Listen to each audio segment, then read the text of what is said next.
Hello, and welcome to Perspectives on Equity, hosted by Capital One. I'm Black Enterprise reporter Ashante Hathaway.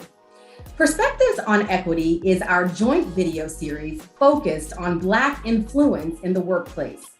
Each episode will feature the personal and professional experiences of Black executives sharing stories of how they're advancing their careers. Today's episode is all about driving innovation. Joining us is Theresita Richard, the head of human resources for Capital One staff groups.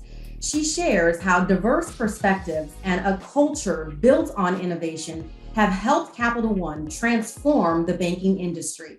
Theresita, thank you so much for being here today. Thanks for having me. It's great to be here. Yes, and so we're just going to start off with you just kind of telling us about yourself and your role in Capital One. Yeah, so I lead HR consulting for our corporate function, shared service function. So that includes legal, audit, finance, risk management, and HR. And I've been at Capital One for about a year now. I joined Capital One a year ago to lead our racial equity work. And we have an initiative which is called our Capital One Racial Equity Initiative, or CORE for short. And that is what brought me to the organization. Awesome. So, we're kind of talking about innovation, and there are people who have maybe different ideas when they mention innovation and what that means. What does that mean to you, innovation? Yeah, I love innovation. And there's really two things that come to mind for me when I think about it. I think that when you are innovating, it can show up in the form of reimagining something that already exists and coming at it from a novel angle. And reimagining what that looks like. The other way that innovation shows up is starting from a complete blank space where you are solving or meeting a need or solving for a pain point that is there, and you've come up with a new way to be able to go after that. Wow, that's interesting. Capital One is known to be a forward-thinking company, right? What about Capital One makes it so ripe for innovation, you would say, and continuing to push those boundaries? Yeah, I think there are really a couple of things that really show up here. So when I think about Capital One, what drew me to Capital One is the opportunity to work with really amazing people, to be able to contribute and to be able to grow. And so I think something that's critically important for innovation to thrive is to have psychological safety. And one of the bedrocks of our culture at Capital One is how we think about leadership. And so we have a framework which is called Include, Empower, and Inspire. And a key piece of that is how do you create the conditions, create the environment for innovation to really thrive with your team. The other thing that I think about is that, from day one, Capital One has been the unbank, right? So not necessarily what you think about as a bank or a financial services company. And it was really founded from a space of innovation and thinking about new ways that we could show up, new ways that we could have impact, and ultimately tied to this mission of changing banking for good. It's one of the things that really drew me here. And so when I think about that, it really does create the foundation from which you can jump off and really innovate, whether that's individually or that's collectively on the team level or fully on the organization level.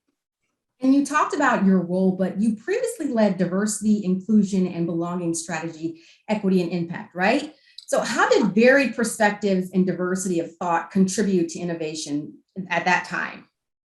Yeah, absolutely. So I think, last summer, we were in a space where the country, really globally, we were going through a racial reckoning. It was a time, none like I have experienced in the midst of having what I'll call this racial pandemic. We also were going through a global pandemic physically with the coronavirus.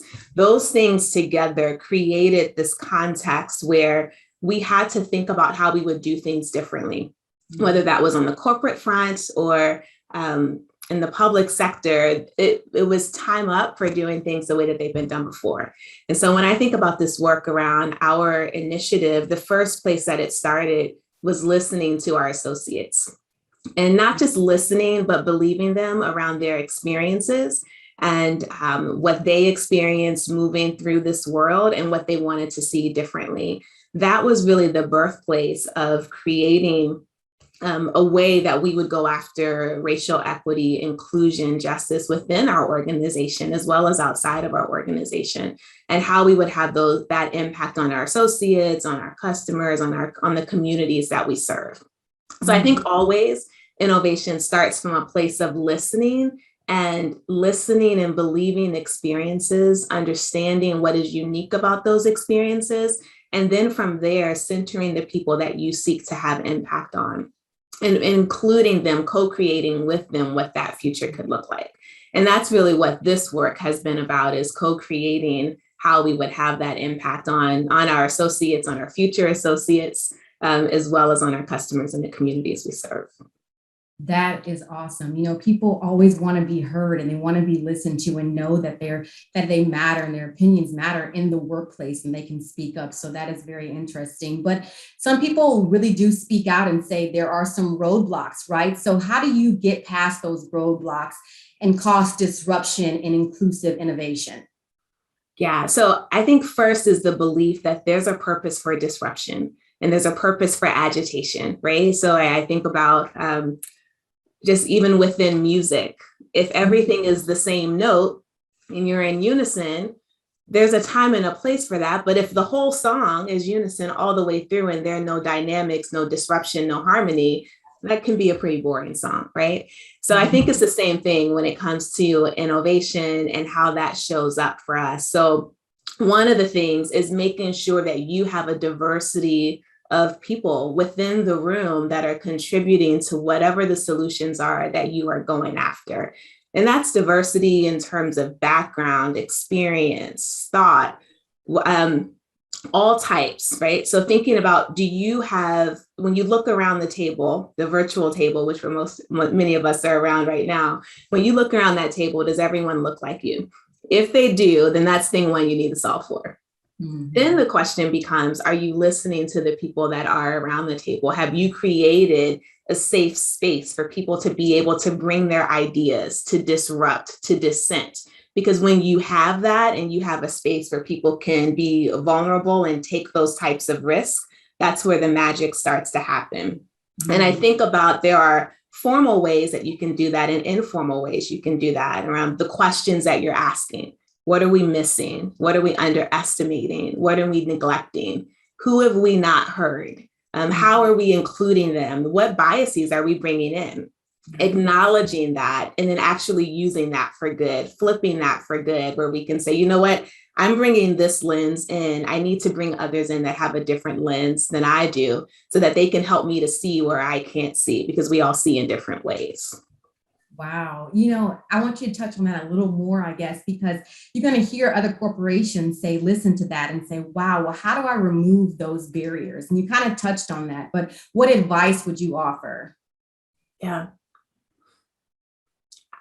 I think a big piece of this is leadership. So I found myself over the years in my career saying inclusive leadership. And one day I hope we get to a place where it's just leadership, which really is around how do you as a leader bring other people into the room?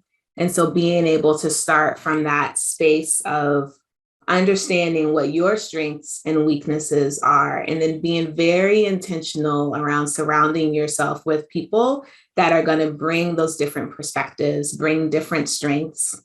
And together you'll be able to really innovate and craft from a different space. So I think one of the core pieces of that is leadership.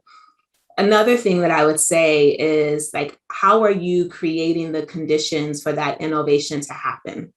There are often times where we go through our day, next thing we know, we've gone through a week, a month, maybe even a year, and we look back and say, oh, I feel like I'm in a rut. I don't know that I'm actually innovating. And so how do you actually create spaces for that to happen? Some of the ways that can show up is, formally, do you have a hackathon? Do you create an intentional space where people can come with their ideas and their thoughts, and you've got a challenge time bound in front of you that you want to solve, and let people go at it and bring their different thoughts and ideas to that. And then creating spaces where you can effectively challenge, where you can Be really intentional about arguing both sides or all sides of the solution and being able to say, okay, I think this is the right path to go, but what angle have we not looked at? Let's actually flip it and argue it from this side to see if there's something that we're not seeing. And then the final thing that I would say is to go through this cycle of testing, learning, and then iterating. And I intentionally use the word test instead of pilot, because usually once we've gotten to the point of having a pilot, we actually believe this is the solution. We're a little bit more emotionally attached to it. It's a lot harder for us to hear dissenting opinions. But when we go in with the mindset that this is a test, the purpose of a test is for me to learn something. What is it that I'm trying to learn? And I start smaller with smaller tests and then start to kind of build from there. I'm a lot more open to hearing a dissenting opinion, to seeing that something didn't work the way that I thought. When it didn't work the way that I thought, my response becomes, oh, I learned something. Versus if I'm so far invested in it and it didn't work the way that I thought, then my response becomes, oh, I need to defend. And when I'm in that place of defending, then I start to shut down innovation. Right. Wow. Well, this has been such an insightful conversation. I want to give you the opportunity to add anything else that we have not discussed. Yeah, when I think about this thing of innovation, there's a quote. So I follow work by Brene Brown, and there was a book that she edited with Tarana Burke. And in this book, they were starting to talk about innovation and vulnerability and how vulnerability shows up differently for different people. And so we've talked a little bit about inclusion and innovation, but I also want to introduce kind of equitable innovation as well, which is recognizing that we have different experiences, we have different starting points. And so vulnerability and how safe it is to be vulnerable is going to show up in different ways. If we're able to go in with that knowledge and start from a place of curiosity of what do I need to do to create the space for true innovation to happen, to make it safe for someone to be vulnerable and bring fully their thoughts and ideas into the room and take those risks, then I'm more likely to have a space of innovation. I'm more likely, it's more probable that that innovation will take place because I've done the work leading up and in that time to allow that to happen. So I think it's important to think of both the inclusive innovation, but also the equitable innovation. I love that, and love this conversation that we had. We're going to wrap this up, but I want to say thank you, Theresita, for joining us in this conversation about innovation. It was so insightful, and thank you so much.